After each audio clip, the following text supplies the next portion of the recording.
నమస్తే, నేను మీ ఈశ్వర్. ఈ6 న్యూస్ కి స్వాగతం. వార్తల్లోని ముఖ్యాంశాలు.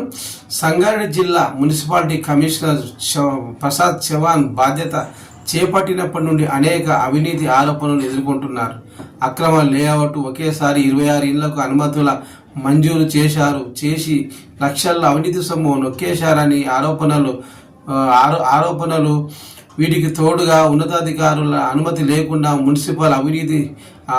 మున్సిపల్ సిబ్బందిని దైవదర్శనానికి తీసుకెళ్లిన సంఘటన సంగారెడ్డి జిల్లా కేంద్రంలో కలకలం రేపింది. ఈ ఘటనపై సీరియస్ అయిన collector Valluri Kranti Sangareddy municipal commissioner Prasad Chavan ను బాధ్యతల నుంచి తప్పించారు. ఆయనను అధికారికంగా సరెండర్ చేయించిన కలెక్టర్ ఈ ఘటనతో అదనపు కలెక్టర్ చంద్రశేఖర్ తో విచారణ చేయించగా ఆరోపణలు ఏమి అని తేలింది. బైపాస్ రోడ్డులో గల ఓ వెంచర్ యజమాని అక్రమ లేఅవుట్ చేసి వాటికి ఇంటి నంబర్లు కేటాయించారట.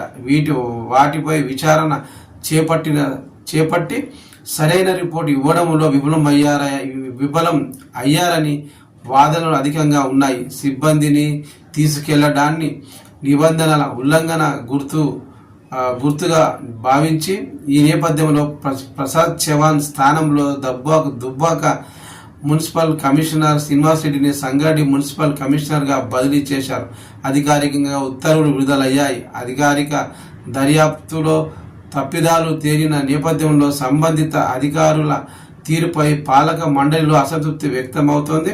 ప్రభుత్వ నిబంధనలను అగౌరవపరిచిన అధికారులపై చర్యలు తప్పవని ఉన్నతాధికారులు హెచ్చరించారు.